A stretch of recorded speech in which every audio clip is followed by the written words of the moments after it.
بہرحال ان دو اہم مقاصد کے لیے اس وقت کی یہ مختصر سی مجلس منعقد ہوئی ہے۔ ابتدا میں اس سلسلے میں مختصر سی گفتگو اس جذبے کے ساتھ کہ اللہ تعالیٰ شان ہو وہ گفتگو بولنے والے کے لیے بھی اور سننے والے بھائیوں کے لیے بھی مفید سے مفید تر بنائے، اور جن بھائیوں تک یہ بات پہنچے، جن داعیوں تک یہ درخواستیں اور یہ گزارشات پہنچیں گی، وہ تمام بہت توجہ کے ساتھ ان باتوں پر غور کریں گے۔ حضرات،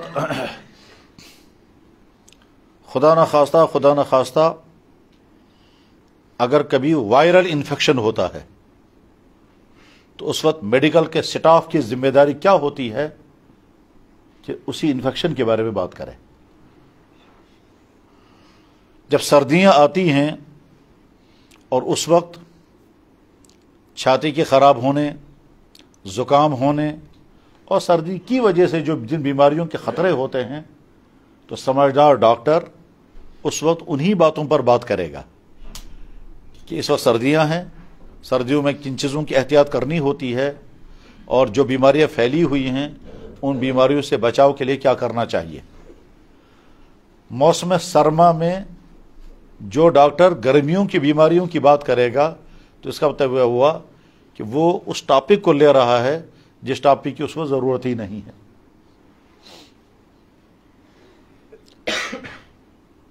اگر کبھی سننے والے بھائیوں میں سب کے سب ان میرڈ لوگ ہوں اور اس وقت بیان کرنے والا کہے گا بیویوں کے حقوق ادا کرو، تو موضوع تو بہت اہم ہے مگر وہ سننے والوں کا موضوع ہے ہی نہیں۔ یا مثلا فرض کیجئے سننے والے بزرگ حضرات ہیں اور سب کی ایج جو ہے وہ 50-60 سال کے قریب ہے، اس وقت اگر ہم یہ کہیں گے کہ جوانی کی زندگی میں گناہوں سے اپنے آپ کو بچانا چاہیے، تو سوال یہ ہے کہ سننے والوں میں تو جوان ہے ہی نہیں۔ تو اس کا مطلب یہ ہوا کہ بولنے والے کو اچھی طرح سے سمجھنا چاہیے کہ آج کے دور میں، اس وقت کے ماحول میں مجھے کن چیزوں پر بات کرنی چاہیے۔ یعنی یہ سارے بولنے والے جو سٹیج پر بیٹھ کر بولتے ہوں، ممبر پر بیٹھ کر بول رہے ہوں، کرسی پر بیٹھ کر بول رہے ہوں، چاہے جمعے کا آواز کرتے ہوں، چاہے کوئی اور دینی جلسہ کرتے ہوں، یا سوشل میڈیا پر گفتگو کرتے ہوں دینی گفتگو، ان کو اچھی طرح سے سمجھنا چاہیے کہ آج کے سننے والوں کا موضوع کیا ہے۔ ازکن بوزن والن خاطر کم چیزوں سے ضرورت، اور اگر ہم نے کوئی بہت اچھا ٹاپک لیا مگر وہ اچھا ٹاپک سننے والوں کی ضرورت ہے ہی نہیں، تو بہت اچھا ہم نے اچھے ٹاپک پر شاندار ٹاک کیا اور شاندار ہم نے لیکچر دیا، مگر سننے والوں کا تو وہ مسئلہ ہی نہیں ہے۔ تو اس لیے بولنے والے کی بھی ذمہ داری ہے کہ وہ موضوع کے سلیکشن میں بہت ہوشیاری اور خاص طور پر ماحول کی ضرورت کو سامنے رکھ کر کے بات کرے۔ اللہ کرے اس وقت جو مختصر سی گفتگو ہوگی، اس مختصر سی گفتگو میں وہی بات کہنے والا کہنے میں کامیاب ہو جائے جس کی ضرورت سننے والوں کو ہے۔ حضرات، پہلی بات یہ ہے کہ ہم ٹھنڈے دل سے غور کریں، بہت نرم مزاجی کے ساتھ اس بات پر غور کریں کہ اگر اللہ نے ہم کو ایمان والے کے گھر میں پیدا نہ کیا ہوتا، کسی اس گھر میں پیدا کیا ہوتا جس گھر میں ایمان کی دولت، ایمان کی نعمت نہیں ہے، تو ہم اس وقت کہاں ہوتے؟ اس کے معنی یہ ہے کہ اللہ نے بہت بڑا کرم ہم پر کیا ہے کہ ہم کو ایمان والے کے گھر میں پیدا کیا ہے۔ شاید وہ انسان بہت ہی نادان ہے، شاید وہ انسان دور اندیش نہیں ہے، شاید وہ انسان اپنی عقل کا استعمال نہیں کر رہا ہے، جو اس پر کبھی غور نہیں کرتا ہے کہ اگر اللہ نے مجھے ایمان والے کے گھر میں جنم نہ دیا ہوتا، اگر اللہ نے مجھے کسی ایسے گھر میں پیدا کیا ہوتا جس گھر میں ایمان کی نعمت اور ایمان کی دولت نہیں ہے، تو ہو سکتا ہے میرے پاس زندگی کی تمام سہولیات ہوتی جو آج کے زمانے میں پائی جاتی ہیں۔ عیش کی زندگی ہوتی، لگژری لائف ہوتی، آج کے زمانے میں جو چیزیں ہونی چاہیے، جن کے لیے لوگ خواب دیکھتے ہیں، عالی شان بلڈنگ، عمدہ گاڑیاں، زندگی کی فیسلٹیز، دنیا بھر کے ٹورز اور بینک بیلنس اور شوق پورا کرنے کے لیے تمام چیزیں، فیشن والی زندگی، یہ ساری چیزیں اگر ہوتی لیکن ایمان نہ ہوتا تو ہم کون سے عالم میں ہوتے؟ ہر آدمی سمجھ سکتا ہے ہم کہاں ہوتے. لیکن اس کے مقابلے میں اللہ نے اتنا بڑا احسان کیا کہ ایمان والے کے گھر میں ہم کو پیدا کیا، حالانکہ ہم میں سے کسی شخص نے کوئی مطالبہ، ہم میں سے کسی شخص نے اللہ کی بارگاہ میں کوئی درخواست نہیں پیش کی تھی، کوئی مطالبہ نہیں رکھا تھا، نہ ہمارا کوئی حق اللہ کے ذمے تھا. نعوذ باللہ من ذالک، اللہ کو کوئی ڈر بھی نہیں تھا کہ اگر میں نے ان کو ایمان والے کے گھر میں پیدا نہیں کیا تو میرے خلاف نہ جانے یہ کیا کر لیں گے. کچھ نہیں ہو سکتا تھا. جس دن ہم اس دنیا میں آئے ہیں اس دن ہو سکتا ہے، کہ یقیناً ہزاروں انسان پیدا ہوئے ہوں گے. ڈاٹا موجود ہے کہ ایک منٹ کے اندر دنیا میں کتنے مرتے ہیں اور کتنے آتے ہیں، اور آنے والوں کی تعداد زیادہ ہوتی ہے، مرنے والوں کی تعداد کم ہوتی ہے. ریشو تھوڑا سا بدل جاتا ہے. یعنی اگر ایک سیکنڈ کے اندر 102 آدمی مرتے ہوں گے تو اسی ایک سیکنڈ کے اندر 104 آدمی آتے ہوں گے. اسی سے پاپولیشن بڑھتی ہے. آپ جانتے ہیں پڑھے لکھے لوگ ہیں کہ ہر اگلے سال آبادی بڑھی ہوتی ہے، تو اس کا مطلب یہ ہے کہ آنے والوں کی تعداد زیادہ ہے مرنے والوں کی تعداد کے مقابلے میں. تو دنیا میں ڈاٹا آتا ہے کہ ایک سیکنڈ میں دنیا میں کتنے لوگ پیدا ہوتے ہیں. تو جس سیکنڈ میں ہم اس دنیا میں آئے یا جس دن ہم اس دنیا میں پیدا ہوئے، اس دن جو کئی ہزار لوگ پیدا ہوئے ہوں گے، ان کئی ہزار لوگوں میں ہم بھی آئے. ہم اگر اس گھر میں آتے جس گھر میں ایمان نہیں ہے، چاہے وہ دنیا میں کہیں بھی ہوتا وہ گھر، چاہے وہ کسی بھی کمیونٹی کا گھر ہوتا، اور چاہے وہ بہت ہی پسماندہ ہوتا یا بہت ہی ہائی فائی گھر ہوتا، اور ایمان والے نہ ہوتے، تو ہم اس وقت ایمان کی حالت میں نہیں ہوتے. تو غور کر کے پھر سوچنا چاہیے کہ ہمیں کتنا شکر اللہ کی بارگاہ میں کرنا چاہیے کہ اللہ نے ایک مشکل امتحان میں ہم کو نہیں ڈالا. ظاہر ہے جو انسان ایمان سے محروم گھر میں پیدا ہوا تو ایک امتحان میں ہے. وہ کیا کہ وہ اسی کفر کی زندگی گزارے گا یا اس کفر کی زندگی چھوڑ کر ایمان کی طرف آئے گا. اور ایمان کی طرف آنے کے لیے اس کو پہلے سمجھنا ہوگا، سوچنا ہوگا، پڑھنا ہوگا، مشکلات کا سامنا کرنا ہوگا. پھر وہ دیکھنا ہوگا کہ میں کتنے بڑے پہاڑ کو کراس کروں گا، اس پہاڑ کو کراس کرتے ہوئے مجھے کیا کیا جھیلنا پڑے گا، کن کن مشکلات کا سامنا کرنا پڑے گا، اور کس کس طبقے کی طرف سے کیا کیا ری ایکشن آئے گا، اور سب کو مجھے فیس کرنا ہے. تب میں یہ کر سکوں گا. اور اس میں آج بھی، ہر دور میں آج بھی لاکھوں انسان ایسے ہیں جو اچھی طرح سے جانتے ہیں کہ حق کیا ہے، مگر ساتھ میں یہ سوچتے ہیں کہ اگر ہم اس کی طرف قدم بڑھائیں گے تو مشکلات کیا کیا آئیں گی. گھر چھوڑنا ہوگا، سٹیٹس بدل جائے گا، مشکلات آئیں گی، ملازمتیں چھوٹ سکتی ہیں، خاندان مخالف ہو جائے گا، گھر سے نکلنا پڑے گا، آگے نہ جانے کہیں ٹھکانہ ملے گا یا نہیں، ہمیں کہیں کوئی ایکسپٹ کرے گا یا نہیں. میرے بھائی، ان مشکلات کو ہم سوچ بھی نہیں سکتے کیونکہ وہ مشکلات ہم پر بیتی ہی نہیں، کیونکہ ہم وہ گزری ہی نہیں. کبھی ایسے لوگوں سے ملنا چاہیے کہ جنہوں نے اسلام قبول کیا ہو، پھر وہ اپنی کہانی سنائیں گے کہ ہم نے کن کن مشکلات کو عبور کیا، کیا کیا پریشانیاں جھیلی، کتنے عرصے تک ہم سوچتے رہے، اور اس کے بعد پھر ہم یہاں تک پہنچے.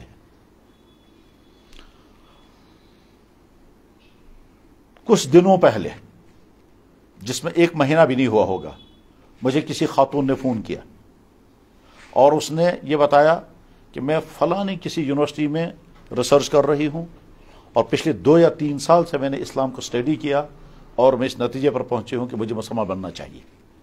مجھے کسی نے دعوت نہیں دی، مجھے کسی نے کوئی بات نہیں بتائی، میں نے خود ہی نیٹ پر اسلام کو پڑھا اور اسلام کی ایک ایک چیز کو میں نے ٹھیک طرح سے چیک کیا، اور مجھے یقین ہے کہ سچا دین یہی ہے. اب اگر میں مسلمان بنتی ہوں تو میرے لیے بڑی مشکلات ہیں. اس نے یہ بھی کہا کہ جس گھر سے میں بلانگ کرتی ہوں، شاید وہاں میں یہ ظاہر بھی نہیں کر سکتی کہ میں یہ کرنا چاہتی ہوں، اور اگر میں ظاہر کروں گی تو ہو سکتا ہے کہ میری جان کو بھی خطرہ ہو. تو اس کے بعد وہ یہ کہتی ہے کہ آپ میری کیا مدد کر سکتے ہیں؟ تو میں نے کہا میں کوئی مدد نہیں کر سکتا، میں نے کہا میں کوئی مدد نہیں کر سکتا، ہمارے پاس ایسے وسائل، ایسی سورسز نہیں ہیں، ٹھیک ہے؟ اب وہ کہاں جائے گی؟ اور وہ کسی نے اسلام کی دعوت نہیں دی بقول اس کے، ٹھیک ہے؟ اب آگے اس کو کیا کیا مشکلات آئیں گی، آگے کن کن مصیبتوں کا اسے سامنا ہوگا، اور یا پھر ہو سکتا ہے اسلام قبول کرنے کے شوق میں وہ زندگی تو گزارے گی مگر اسلام قبول نہیں کر پائے گی، اور ہو سکتا ہے قبول کرے تو بعد میں کیا کیا مصیبتیں آئیں گی یہ وہ جانے اور اس کا اللہ جانے۔ لیکن ہم ان کی کوئی مدد نہیں کر سکتے۔ کیوں نہیں کر سکتے؟ ہمارے حالات ایسے نہیں ہیں کہ ہم ان کو اکاموڈیٹ نہیں کر سکتے، ہم ان کو جگہ نہیں دے سکتے وغیرہ وغیرہ۔ یہ میں مثال سمجھا رہا ہوں کہ اسلام قبول کرنے کے لیے لوگ تیار ہوتے ہیں لیکن آگے مشکلات آتی ہیں، اور کروڑوں انسان وہ ہیں جن کو پتہ ہی نہیں کہ ہم کفر کی زندگی گزار رہے ہیں، وہ کفر کو بھی جانتے نہیں۔ بے شمار انسان وہ ہیں کہ بس وہ انسان تو ہیں لیکن آگے ان کی زندگی کا مقصد صرف اتنا ہے، کیا؟ جیسے ایک جانور ہے، کھائے گا، پیے گا، عیش کرے گا، مر جائے گا۔ ان کی زندگی بھی اتنی ہے کہ صاحب جتنا اچھے سے اچھا عیش کرو، جتنا تمہارے پاس سورسز ہوں گے اتنا تم مزے کی زندگی گزارو، ٹھیک ہے؟ بس زندگی نام ہے انجوائے کرنے کا، انجوائے کرو، بڑھاپے میں مر جاؤ، ختم، کہانی اتنی ہے ان کے ہاں۔ تو گویا ان کی زندگی کو کوئی مقصد ہی نہیں ہے۔ ان کی زندگی کا مقصد ایسے ہی کہ جانور بھی پیدا ہوتا ہے، وہ پیٹ بھی بھرتا ہے اور اپنے سیکس کی ضرورت بھی وقتی طور پر پوری کر لیتا ہے، بوڑھا ہو جاتا ہے، مر جاتا ہے، ایسے بھی انسان بھی۔ اللہ نے اس تمام سے ہمیں بچایا اور ایمان والے کے گھر میں پیدا کیا، ہم اس وقت صاحب ایمان ہیں۔ جو لوگ ایمان والے نہیں ہیں ان کی حالت کیا ہے؟ کہ ان کی حالت یہ ہے کہ وہ بدترین قسم کے بے وقوف ہیں، نہایت ہی بدترین قسم کے بے وقوف، چاہے وہ کتنے ہی تعلیم یافتہ کیوں نہ ہو۔ کیوں؟ تو جواب یہ ہے جس زمین پر وہ رہ رہے ہیں، جس زمین کے پیدا کی ہوئی تمام چیزیں وہ کھا رہے ہیں، جس زندگی کو وہ گزار رہے ہیں، جس زندگی کو گزارنے کے لیے ان کو ہوا چاہیے، ہوا نہیں آکسیجن، پانی چاہیے، غذائیں چاہیے، بیلنس موسم چاہیے، جان چاہیے، اور اس جسم میں سب کچھ ہونا چاہیے۔ اس زندگی کی عطا کرنے والے کا انکار کر کے پھر وہ کہتے ہیں ہم یہیں زندگی گزاریں گے، تو بے وقوف نہیں اور کیا ہے؟ یعنی جس گھر میں آپ رہ رہے ہیں، آپ کہتے ہیں کہ صاحب گھر بہت اچھا ہے، فیسلٹی ساری ہیں، بہت اچھا بنانے والے نے بنایا، کھانے کی ساری چیزیں ہیں، آرام کی ساری چیزیں ہیں، جو جو آپ سوچ سکتے وہ سارا اس گھر میں ہے، مگر آخر میں کہتے ہیں سب کچھ ہے مگر میں اس کو نہیں مانتا جس نے گھر بنایا، مگر رہوں گے اسی گھر میں۔ تو رہیں گے اسی زمین پر مگر زمین بنانے والے کو نہیں مانیں گے، کھائیں گے اسی زمین کے پیدا کی ہوئی چیزیں مگر اس کو نہیں مانیں گے جو یہ پیدا کر رہا ہے، پیئیں گے وہی ہوا آکسیجن مگر اس کو نہیں مانیں گے جو یہ آکسیجن جنریٹ کر رہا ہے اور جس آکسیجن کو بیلنس کر رہا ہے۔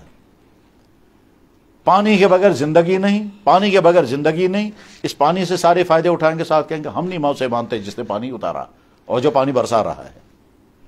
باڈی کی ایک ایک چیز سے فائدہ اٹھائیں گے لیکن ساتھ میں کہیں گے ہم اس کو نہیں مانتے جس نے یہ باڈی بنائی ہے۔ تو ہر آدمی فیصلہ کرے یہ کون ہے۔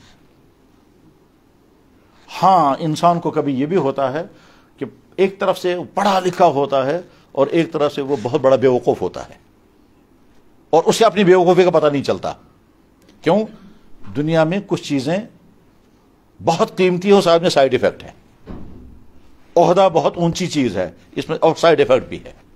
اس سائیڈ ایفیکٹ میں ایک سائیڈ ایفیکٹ ہے تکبر آتا ہے، تو عہدے والا سمجھتا ہے میں پتہ نہیں کیا ہوں، تب تک جب تک عہدہ ہے، جو ہی عہدہ نکل گیا تو ختم، ساری ہوا نکل جاتی ہے، پھر آدمی زمین پر آ جاتا ہے۔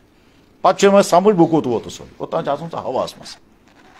تو دولت، عہدہ، جوانی، حسن، یہ ساری چیزیں بڑی خوبصورت ہیں، ٹھیک ہے، لیکن ان کے ساتھ سائیڈ ایفیکٹ لگا ہوا ہے۔ اسی طرح سے کبھی کبھی انسان کی پڑھائی کی وجہ سے گمراہی میں پھنس جاتا ہے۔ قرآن کریم میں بھی اللہ تعالیٰ فرماتے ہیں بے شمار انسان وہ ہے جن کا علم ان کو گمراہ کر دیتا ہے، علم گمراہ کر دیتا ہے، ٹھیک، رانگ نالج ان کو کہیں سے کہیں پہنچا دیتی ہے۔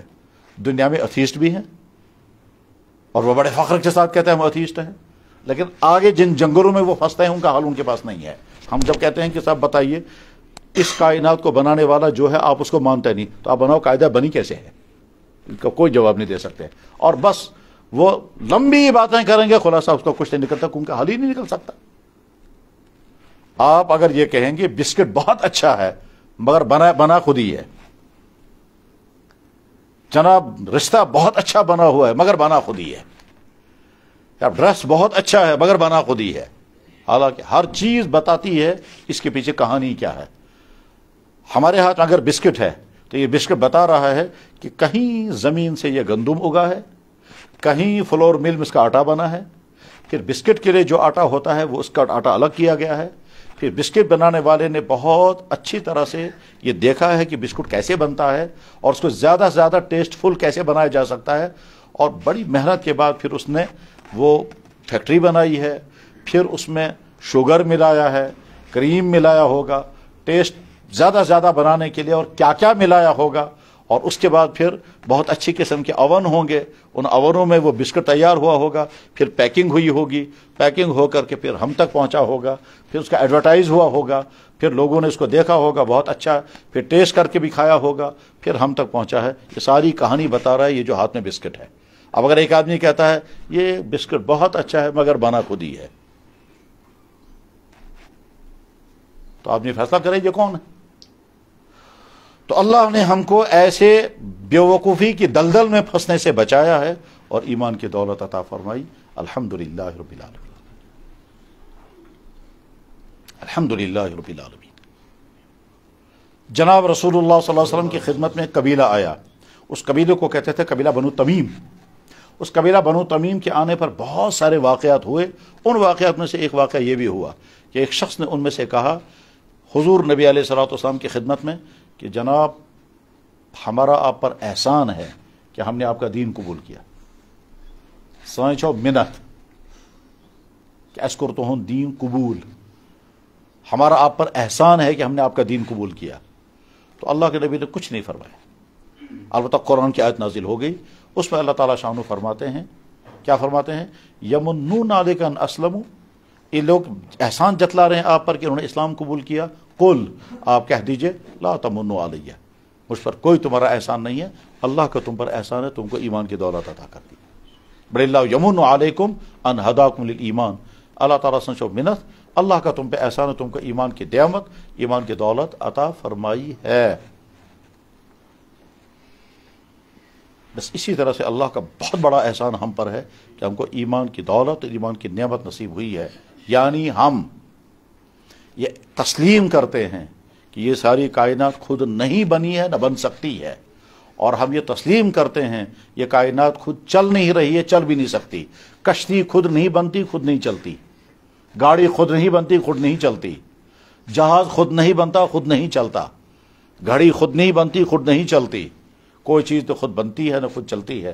ہمارے بدن پر اگر کپڑے ہیں یہ خود نہیں بنے ہیں، کسی ٹیکسٹائل مل میں پہلے کپڑا بنا ہے، پھر کپڑا بنانے والوں نے پوری مہارت کے ساتھ اس کی بناوٹ میں را مٹیریل استعمال کیا ہے، پھر اس کی کلر سکیم بنائی ہے، پھر اچھے سے اچھا جو کچھ وہ بنا سکتے ہو وہ بنایا ہے، اس کے بعد پھر اس کی پیکنگ ہوئی، پھر پیکنگ ہوتے ہوتے پھر ہماری مارکیٹ میں پہنچا ہوگا، پھر ہم گئے یا ہمارے گھر والے گئے وہاں سے کپڑا خریدا، پھر ٹیلر ماسٹر کے پاس گئے ہوں گے، اس ٹیلر ماسٹر نے آپ کا میجرمنٹ لیا ہوگا، پھر کٹنگ کی ہوگی، پھر سلائی کی ہوگی، اس کے بعد یہ کپڑا آپ کے جسم پر ہے۔ ہم یہ مانتے ہیں۔ اب اگر کوئی کہے گا جناب وہ ٹیکسٹائل مل ہم نے دیکھا ہی نہیں لہذا مانتے نہیں، تو جناب آپ کی نہ دیکھنے سے وہ ٹیکسٹائل مل تھوڑی ختم ہو گئی، وہ ہے۔ آپ کہیں گے جب ہم نے دیکھا ہی نہیں ہم مانیں گے کیوں؟ تو اس سے بڑا بیوقوف کون آدمی ہوگا کہ آپ کہتے ہیں چونکہ میں نے دیکھا نہیں لہذا وہ ہے ہی نہیں۔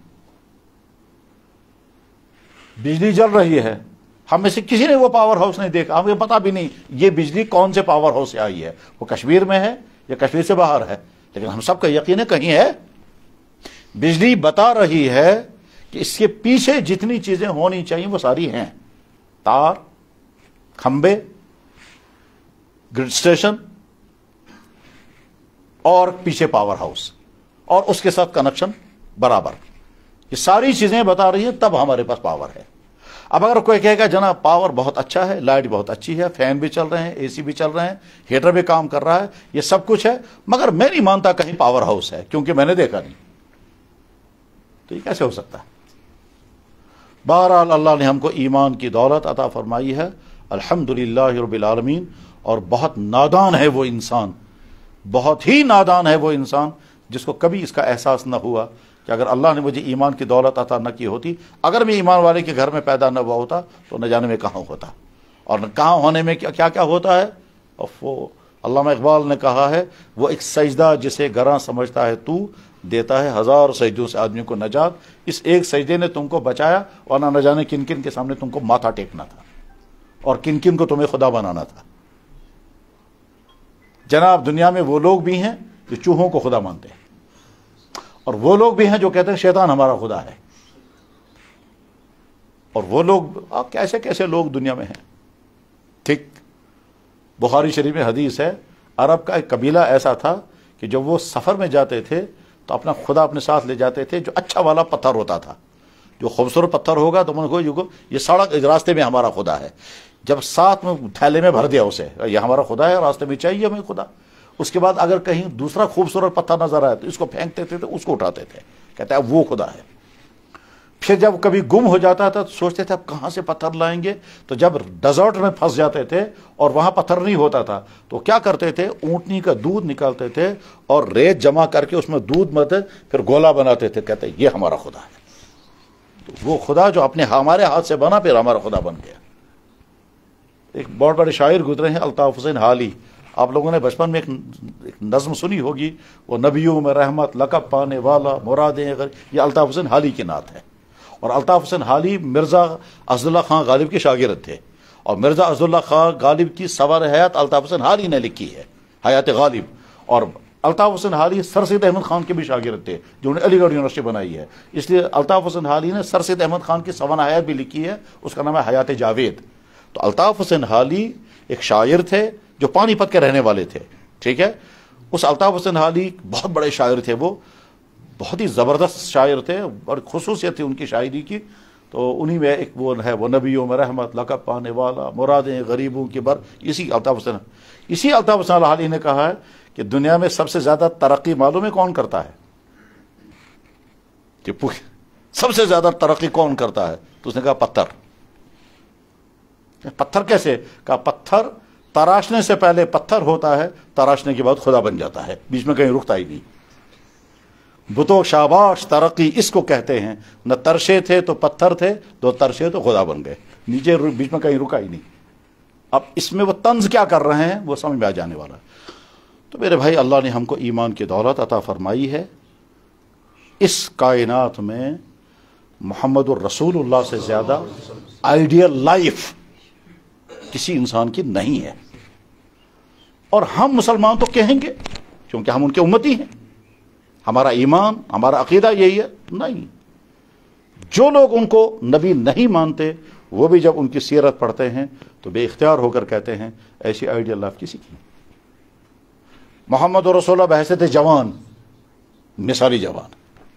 محمد رسول اللہ بحیثیت ہسبینڈ، ایسا شوہر ہی کوئی نہیں ہے، گواہی ان کی ساری بیویاں دیتی ہیں. محمد رسول اللہ بحیثیت دوست، ان کا دوست کہتا ہے ایسا دوست ہی کوئی نہیں. محمد رسول اللہ بحیثیت رولر، اس کائنات میں ویسا کوئی رولر تھا ہی نہیں. 10 لاکھ مربع میل پر ان کی حکومت چل رہی تھی اور گھر میں فاقہ تھا، گھر والے کو کھانے کا انتظام نہیں. 10 لاکھ مربع میل کے ملک پر حکومت ہے، ٹھیک ہے، اور گھر میں فاقہ ہے. ٹھیک ہے، گھر میں کھجوروں کی بوری بھری ہوئی ہے غریبوں کے لیے، تو ان کے نواسے حضرت حسن نے اس بوری میں سے ایک کھجور نکالی تو اللہ کے نبی نے منہ سے فوراً نکال دی، کہ تمہارے لیے یہ نہیں ہے، یہ غریبوں کا حق ہے. تو منہ سے کھجور نکال دی.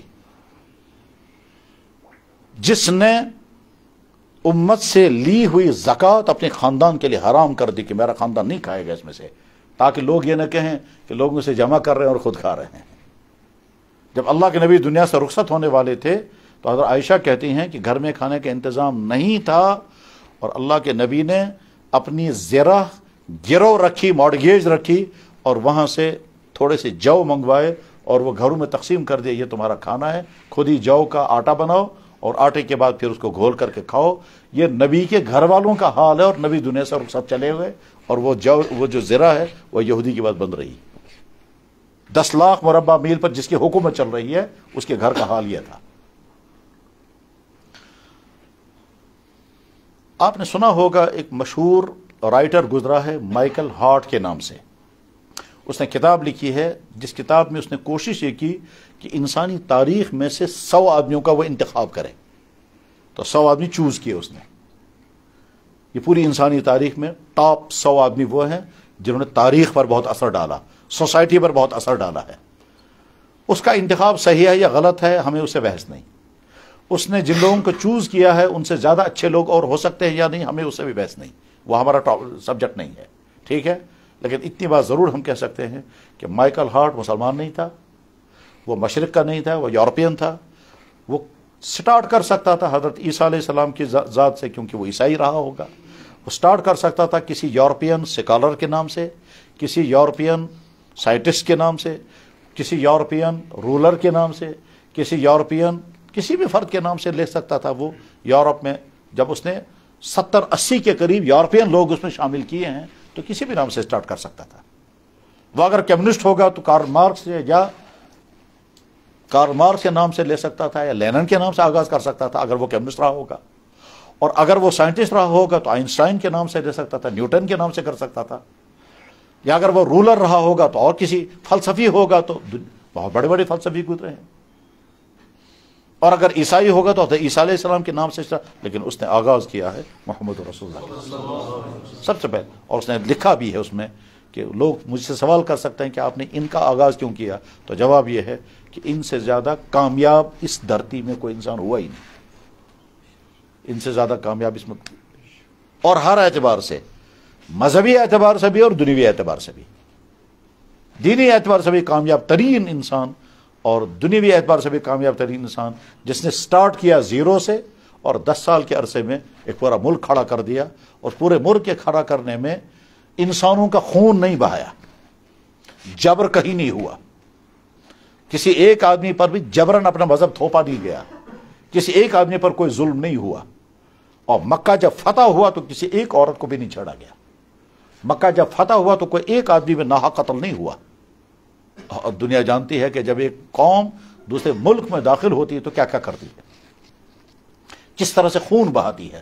دنیا کی تاریخ ہر صفحے پر لکھا ہوا ہے کہ کون سی قوم کس ملک میں داخل ہوئی تو کیا کیا کیا وہاں، اس میں مہذب سے مہذب لوگوں کا حال بھی تباہ حال ہے، برا حال ہے۔ قدیم زمانے میں بھی آج کے ماڈرن زمانے میں بھی یہی ہوتا ہے کہ جب کوئی قوم کسی ملک میں داخل ہوتی ہے تو ان کے فوجی اور ان کے بڑے وہاں کے لوگوں کے ساتھ کیا کرتے ہیں، وہاں کی دولتیں کیسے لوٹتے ہیں، وہاں کا قتل عام کیسے ہوتا ہے، وہاں کی عورتوں کے ساتھ کیا کیا ہوتا ہے۔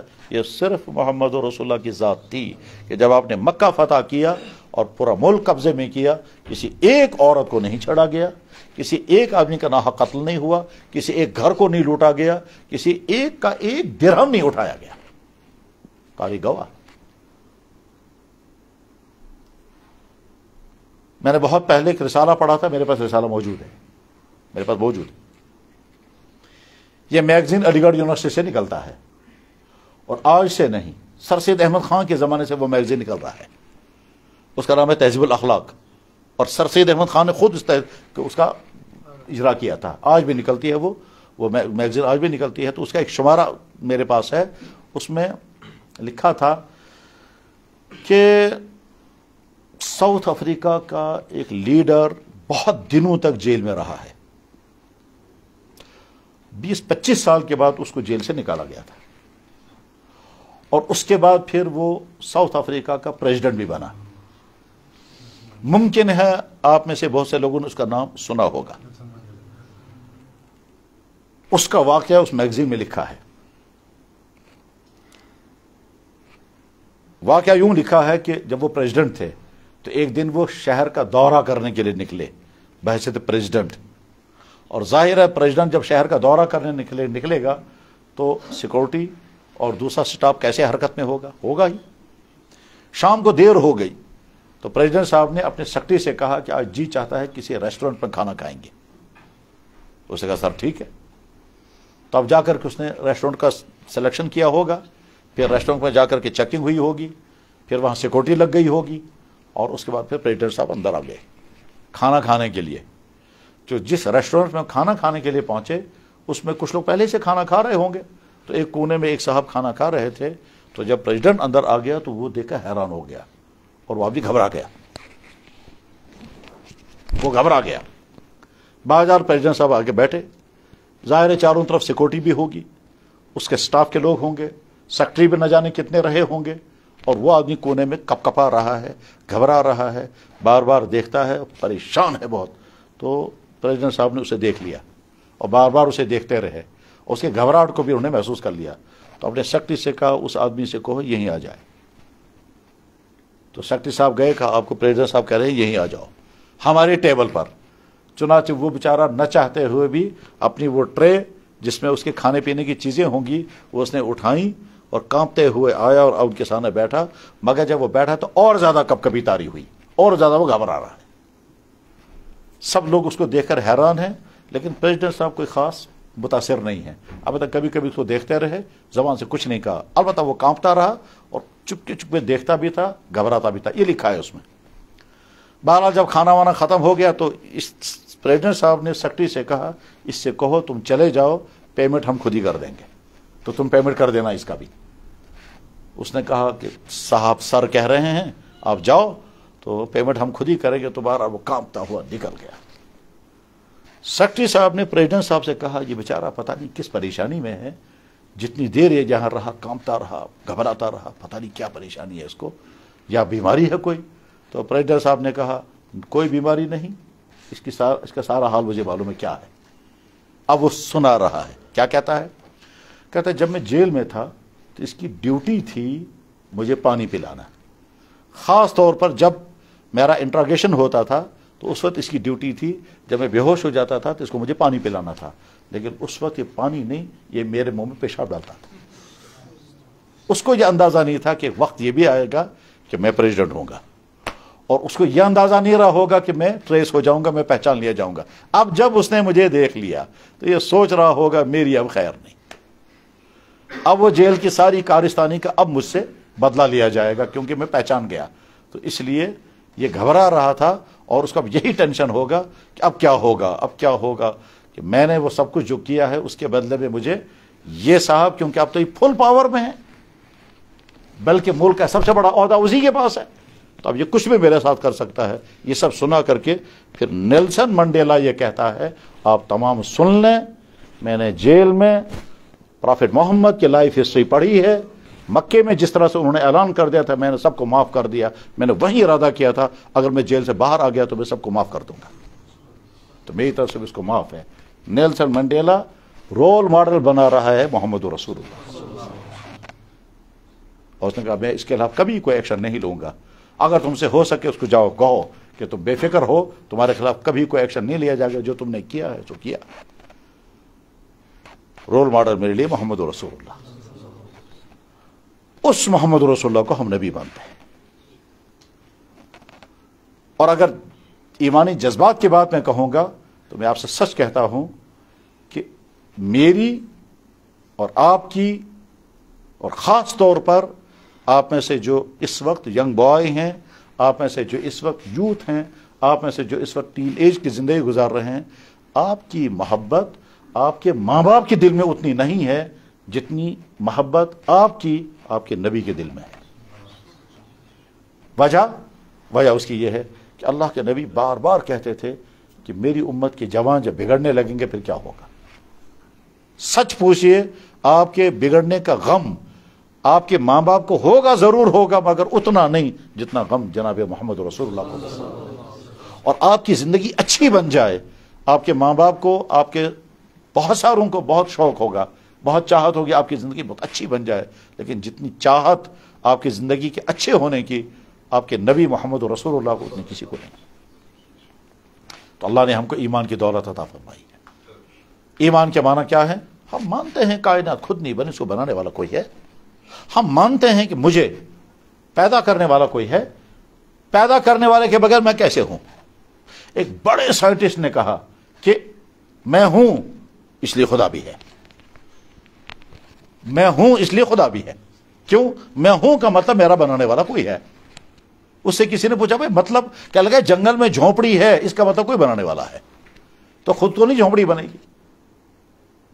کہ سڑک پر اگر خون گرا ہے اس کا مطلب یہ ہے کہ کوئی زخمی ہوا ہے، اگر سڑک پر گوبر پڑا ہوا ہے تو اس کا مطلب یہ ہے کہ کوئی جانور یہاں سے گزرا ہے، اگر کہیں کیلے کا چھلکا پڑا ہوا ہے اس کا مطلب ہے کسی نے کھایا ہے، اگر کہیں بسکٹ کا کور پڑا ہوا ہے اس کا مطلب یہ ہے کہ کسی نے بسکٹ خریدا ہے، کھایا اور کور پھینکا ہے۔ ہر چیز، اگر کہیں دھواں ہے تو علامت ہے کہ کہیں آگ جل رہی ہے، اگر کائنات چل رہی ہے اس کا مطلب کوئی ہے جو اس کو چلا رہا ہے۔ اگر آپ کے ہاتھ میں موبائل ہے تو یہ علامت ہے کہ کوئی کمپنی ہے، چاہے وہ ایپل ہے یا کوئی ہے مگر ہے، اور کہیں فیکٹری میں یہ بہت اچھا موبائل بنا ہے اور پھر ہوتے ہوتے آپ کی مارکیٹ میں پہنچا ہے، پھر آپ نے اس کو خریدا ہے، اور پھر اگر یہ اب آپ کا موبائل فنکشن میں ہے تو اس کا مطلب یہ ہے کہ کوئی ہے جس کو فنکشن میں رکھے ہوئے ہے۔ اگر یہ موبائل ریکارڈ کر رہا ہے اس کا مطلب یہ ہے کہ کسی نے اس کو ریکارڈر پر رکھا ہے۔ تو ہر ایکشن بتا رہا ہے کہ اس کے پیچھے کوئی ہے، ہر کنسٹرکشن بتا رہا ہے کہ کوئی کنسٹرکٹ کرنے والا ہے، ہر کریشن بتا رہا ہے کہ کوئی نہ کوئی کریشر ہے، ہر ڈیزائن بتا رہا ہے کہ پیچھے سے کوئی ڈیزائنر ہے۔ یہ تو نہیں ہو سکتا کہ ڈیزائن بہت اچھا ہے ڈیزائنر کوئی نہیں، کلر سکیم بڑی شاندار ہے مگر پیچھے کی کلر سکیم کسی کی بھی نہیں، یہ نہیں ہو سکتا۔ تو عقل کے بھی خلاف ہے، تجربات کے بھی خلاف۔ تو ہم اللہ کو مانتے ہیں، اللہ کے نبی کو مانتے ہیں، قرآن کو مانتے ہیں، وہ قرآن جو اس وقت آیا جب دنیا میں سائنس نہیں، جو اس وقت آیا جب دنیا میں معلومات نہیں، اور قرآن وہ بولتا ہے جو آج دنیا کہہ رہی ہے، بالکل برابر۔ 1400 سال پہلے جو قرآن میں آیا آج کی سائنس وہی کہتی ہے۔ سال ہا سال نہیں، کئی سو سال کی محنت کے بعد انسان نے جو پایا قرآن نے 1400 سال پہلے وہ پہلے ہی دن کہہ دیا۔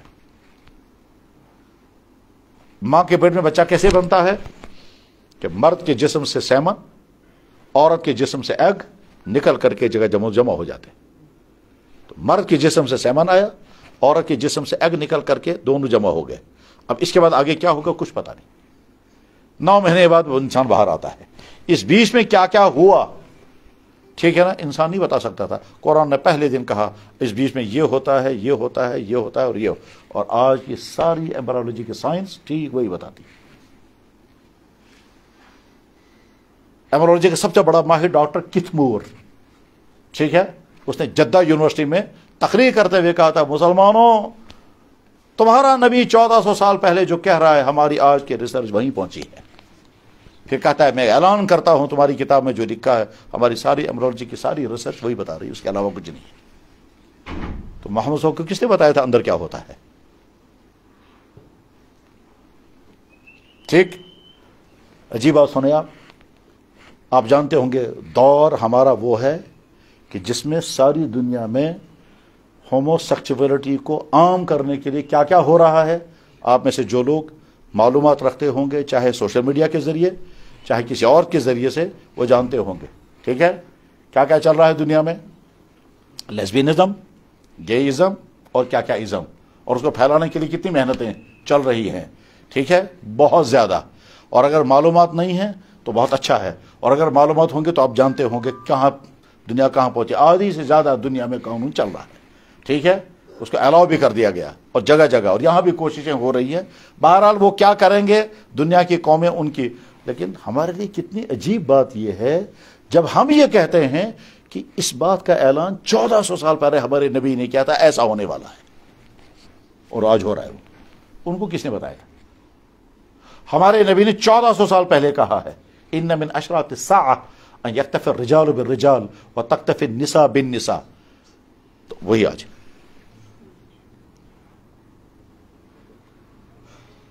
ہم تو اعلان کیا کہ ہمارا نبی، وہ کسی کا شاگرد نہیں، ان کو کسی کالج میں نہیں پڑھا، ٹھیک ہے، ہمارے نبی نے کسی لا کالج میں نہیں پڑھا، لیکن لا بنایا ایسا کہ آج تک اس میں چینج نہیں ہو سکے، اور جب چینج ہوتی ہے تو امبیلنس ہو جاتا ہے۔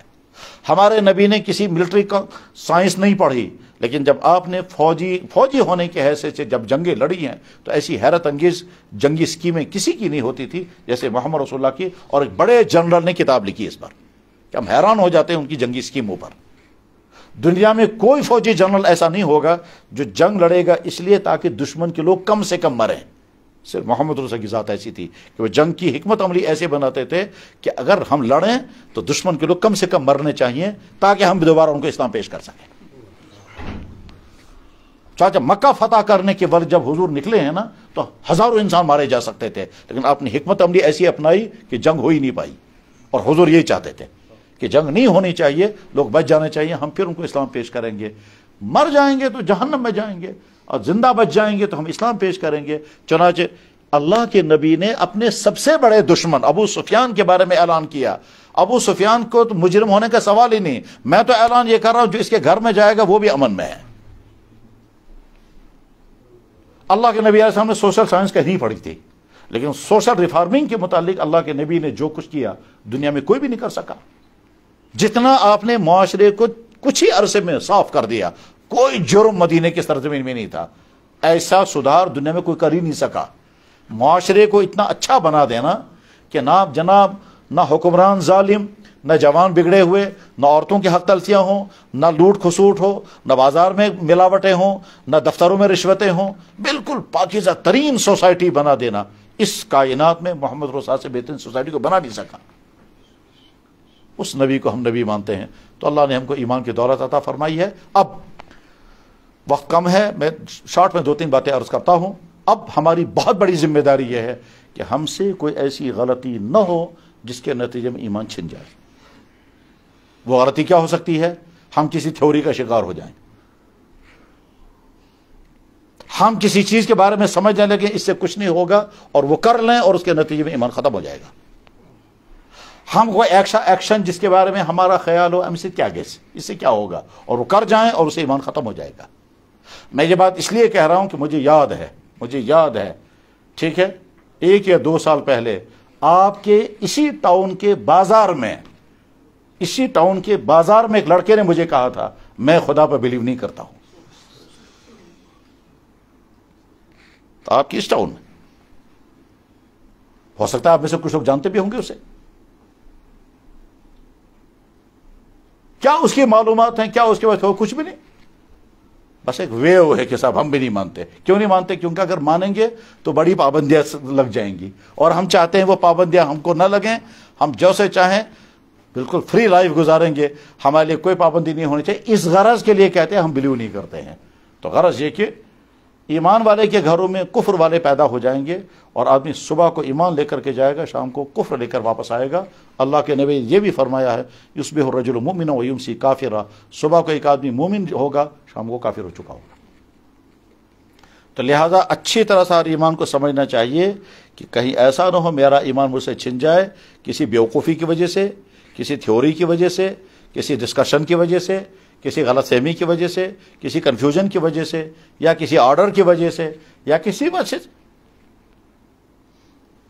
یا کسی پریشر کی وجہ سے، یا کسی لالچ کی وجہ سے، جو بھی چیزیں ہیں۔ قرآن میں بھی اللہ تعالیٰ نے کئی جگہ صاف کہا وَدَّ كَثِيرٌ مِّنْ أَهْلِ الْكِتَابِ لَوْ يَرُدُّونَكُم مِّن بَعْدِ إِيمَانِكُمْ، بہت سارے لوگ چاہتے ہیں تم سے تمہارا ایمان چھن جائے۔ اس میں لوگوں کو غلط فہمیاں بھی ہوتی ہیں۔ کیا؟ بہت سارے لوگ سمجھتے ہیں یہ کرنے سے کیا ہوگا، ہم سے کیا کیسے، یہ کرنے سے کیا ہوگا، اس سے کیا ہوگا۔ یہ جو کیا ہوگا ہے نا، یہ خود ہی فیصلہ کرنا بہت بڑی حماقت ہے۔ کیوں؟ جناب والا آپ کسی فیلڈ میں بہت آگے ہوں، آپ اپنے فیلڈ میں آگے ہیں، ٹھیک ہے، یہ آپ کا فیلڈ نہیں ہے۔ میڈیکل کے فیلڈ میں کوئی آدمی ٹانگ نہیں بڑھاتا ہے یہ کہہ کر کہ اس سے کیا ہوگا، یہ تو کیا ہوگا کس سے، یہ تو میڈیکل والے بتائیں گے، ڈاکٹر بتائے گا کس دوائی سے کیا ہوگا۔ ہم اگر کتنے ہی اپنے فیلڈ میں آگے ہوں، ٹھیک ہے، لیکن ہم کہیں گے صاحب میڈیکل ہمارا فیلڈ نہیں ہے۔ قانون کی دنیا میں قانون کے ماہر کی بات، میڈیکل کی دنیا میں میڈیکل کے ماہر کی بات، ٹھیک ہے، ہر فیلڈ میں اپنے ماہر کی بات۔ تو ہم اسلام کے بارے میں خود ہی کیوں فیصلہ کرنے لگتے ہیں کہ صاحب اس سے کیا ہوگا، میں بات صاحب سے کیسے کی آئی تھنک کا فیصلہ میں سمجھتا ہوں کچھ نہیں ہوگا، یا آپ کے سمجھنے سے کیا ہوگا۔ انسان کیوں کہ میں سمجھتا ہوں، انسان کو سیدھے کہنا چاہیے کہ صاحب یہ اسلام کا کیس ہے، اسلام سے پوچھیں گے اسلام اس بارے میں کیا کہتا ہے۔ یہ میڈیکل کا کیس ہے، میڈیکل والوں سے پوچھیں گے اس بارے میں کیا جو جس فیلڈ کا ماہر ہوتا ہے اسی سے پوچھتے ہیں اس کا ماہر. انسان کسی ایک فیلڈ کا ماہر ہوتا ہے تو دوسرے فیلڈ میں کبھی دخل نہیں دیتا ہے. آج کا زمانہ تو علم کا زمانہ ہے. اگر کوئی آدمی سائنس کا بہت آگے کا ٹاپ کا انسان کا ہوگا, ساتھ میں کہے گا صاحب میتھ میرا سبجیکٹ نہیں ہے, میتھ والوں سے پوچھیے. اگر کوئی جغرافیہ کا ماہر ہوگا اور اسے ہم ہسٹری کا سوال کریں گے تو کہیں گے ہسٹری ڈپارٹمنٹ وہ ہے, یہاں جغرافیہ ہے. حتیٰ کہ اب تو سائنس کے بھی شعبے ہیں کہ صاحب کیمسٹری والے سے پوچھتے ہیں, کہنے لگے صاحب یہ کیمسٹری, بایو کیمسٹری والوں سے پوچھو. اس میں بھی الگ حصے کر دیے. میڈیکل کی دنیا میں کہتے ہیں جناب آپ بہت بڑے ڈاکٹر ہیں, میرے ہارٹ کا مسئلہ ہے. وہ کہے گا صاحب میں آئی اسپیشلسٹ ہوں, ہارٹ والے کے پاس جائیے آپ. اب ہارٹ والے کے پاس جاتے ہیں, میں واریا کشن دبن زگو سکن والے کے پاس جائیے آپ.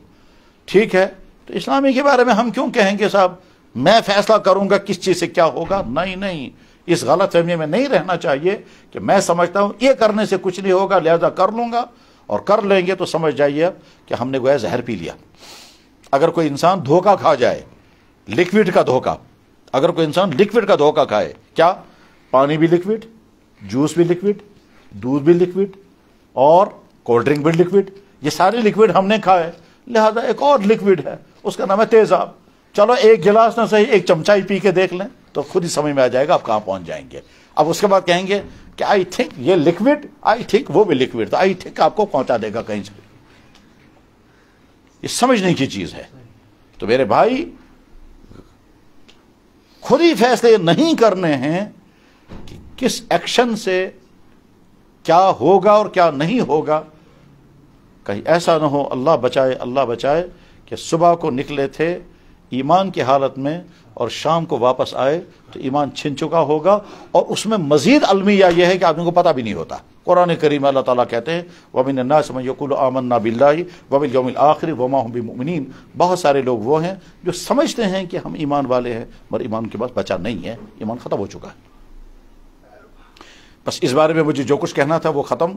ابھی اور بہت ساری باتیں کریں لیکن اس ٹاپک کو میں ختم کرتا ہوں. اب اگلے ٹاپک کے بعد چند منٹ میں عرض کرتا ہوں. میرے بھائیو, آپ میں سے جو اس وقت جوانی کی زندگی گزار رہے ہیں, آپ چاہے ٹین ایجر ہوں یا 20 سال سے آگے 25 سال تک, یعنی مان لیجئے میرڈ ہونے سے پہلے آپ کی جو حالت ہے, اس حالت کو براہ راست میں آپ سے عرض کرنا چاہوں گا کہ آپ اچھی طرح سے غور سے سنیں.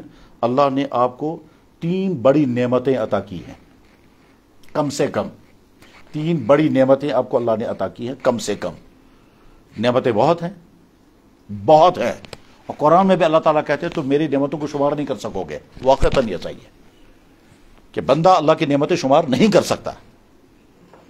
اس کی ایک بڑی وجہ یہ ہے کہ بہت نعمتیں ایسی ہیں جن کے نعمت ہونے کا انسان کو اندازہ ہی نہیں ہے, خیال ہی نہیں آتا یہ کوئی نعمت ہے, لہذا شمار بھی نہیں کرے گا. بس مان لیجئے ہم میں سے شاید 1% مشکل سے ایسے ہوں گے جو یہ سمجھتے ہوں گے کہ منہ کے اندر جو تھوک پیدا ہوتا ہے یہ بہت بڑی نعمت ہے.